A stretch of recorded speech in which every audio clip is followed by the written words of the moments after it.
smarts, is there really such a thing as a broken heart? Every day, 2,600 Americans die of cardiovascular disease.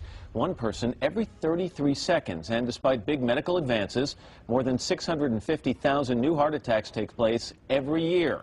That's why many believe that emotions may have a physiological effect on the heart. Cardiologist Mimi Garneri. The heart is something that is affected by emotions, affected by grief, affected by love. In fact, studies at the HeartMath Institute in Northern California indicate the heart is more than a pump. It actually sends messages to the brain.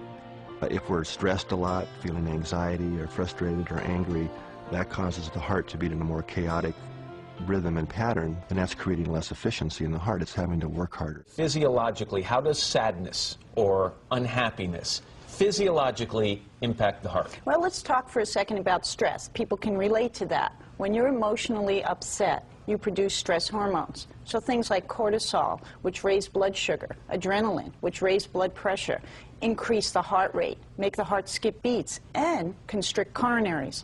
So we see many people having a cardiovascular event after having a stressful situation. All right, so let's look at the flip side of the coin then. If negative emotions, anger, frustration, depression, can impact the heart negatively, can someone who is happy, who is joyous, who walks around with a great sense of humor and a positive outlook, does that positively impact their heart? Is there a physiological measurement of that? Absolutely, because when we are in a happy emotional state, as you just saw in the HeartMath program, the heart beats in a coherent rhythm.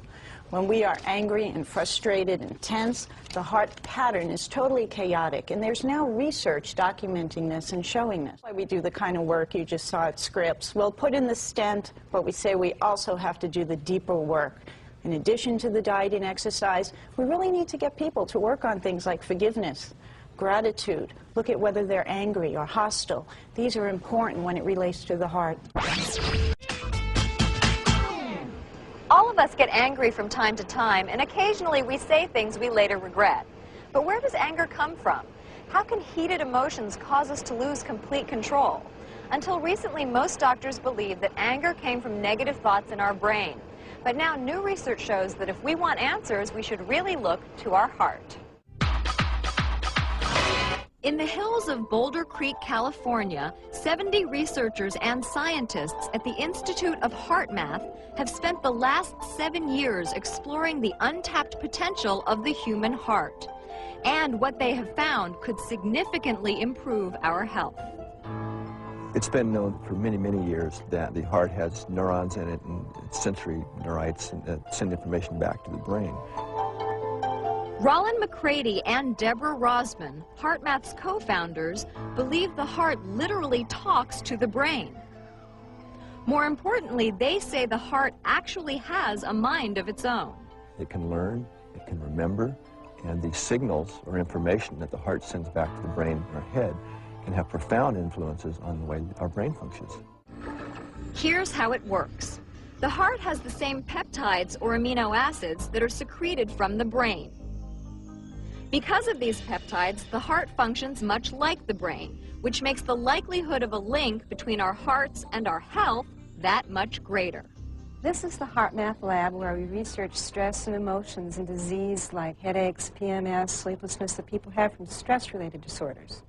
HeartMath has found that when our hearts are calm, hormone levels that influence the immune system become more balanced. Attitudes and emotions affect health and well-being. Stress affects health. So as you come more into balance, you release all that stress, your immune system improves, hormonal changes occur, and you really do feel better. You have more passion to be who you can really be. HeartMath researchers believe that more than anything else, stress and anger can profoundly disrupt the brain-heart connection. I call it the physiology of why anger makes you stupid, or why very intelligent people can often make very inefficient choices. And, the theory goes, these negative emotions can lead to greater risk of health problems. If we're feeling time pressure, frustrated, anxious, worried, these type of things, that causes cortical inhibition, okay, which means we can't think as clearly, can't move as quickly, our coordination's affected in an adverse way. So by focusing our attention in the area of the heart and shifting to a positive emotional state, and that affects the information sent up to the brain, so that we can think clearer, reduce stress in the moment, make better decisions, and balance our nervous system. The question is, how do you shift to a positive emotional state? HeartMath has developed an exercise they say will help. It's called Freeze Frame. Freeze Frame is a tool that allows you to stop stress in the moment and get the head and the heart in sync and apply more intelligence right when you need it. To get the heart and mind in sync, Freeze Frame asks the user to go through 5 steps. The beauty of the freeze frame technique is it's portable. It's a simple technique that anyone can learn. Doctors are using Freeze Frame. Cardiologist Thomas Gregory Quinn in Oakland, California recommends it to his patients. I've prescribed the HeartMath techniques to a number of patients, particularly those with heart disease and who are having trouble managing stress in their lives, and it's been met with wonderful success. If you are quick to anger, if you are the type of person that feels the pressure of never having enough time, these are independent risk factors for sudden death. The freeze frame technique can lessen that reaction. This technique can help people with medical conditions like imbalanced heart rhythms. It can help people reduce the stress that's associated with a lot of medical problems. Fibromyalgia, we've seen improvements there. High blood pressure, hypertension, chronic fatigue, feeling tired or exhausted a lot of the time. In fact, I can't think of a medical problem that is not helped by the freeze frame technique. HeartMath hopes its message will help women live happier, healthier lives by becoming more aware of the power of the heart. Go to your heart. Listen to your heart. Follow your heart. You will find your balance and your passion because your intuition, your inner knowing, comes from your balanced heart. In medical news tonight, lessons from the heart. Many ancient doctors believed quite sincerely that the heart was the seat of the mind, the organ which warmed the blood and fueled the spirit. Modern science tells us the heart is merely a pump. But maybe it's more than that after all. Here's ABC's Deborah Amos. The most dangerous part of Police Sergeant Michael Guerra's job is stress. So a couple of times a day, he does a simple mental exercise, a kind of meditation, but he focuses on his heart. He gets results within minutes. The simplest language, the stress goes away.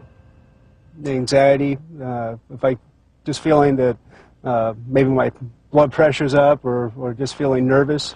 The computer program monitors his heart rhythms, shows him when he has changed those rhythms. The technique is based on new research from the HeartMath Institute in Boulder Creek, California. Studies done here have shown the heart can send powerful calming and healing commands to the entire body. It works because the heart actually works like a small brain. It not only controls itself, but also can direct that big brain in our head. When you begin to shift the heart, it begins to shift the rest of the body. Howard Martin, a senior trainer, demonstrates how to focus and calm the heart. In this case, after the aggravations of heavy California traffic. Shift your attention away from that traffic and to the area right in the center of your chest, the area of the heart. The key is to get that small brain in the heart to calm down. The computer shows the changing heart rhythms. Now what I'd like you to do is to recall a positive feeling or time you've had in your life and attempt to re-experience it. Remarkably, simply by recalling a positive emotion, the heart rhythms smooth out in just a few minutes. When we're able to maintain a positive state, that helps people recover from congestive heart failure, diabetes, high blood pressure. Hands over your heart. Focusing on the heart also works for children. At New Horizons School in Fremont, California, teacher Santa Maria Johnson instructs her first-grade class. We're going to get rid of all of our stresses. It gets all the sad feelings that happen to me at the playground. Every time? Mm-hmm. There is a marked difference in their attitudes and behaviors inside of the classroom. For children and adults, behaviors that come from the heart. Deborah Amos, ABC News, Boulder Creek, California.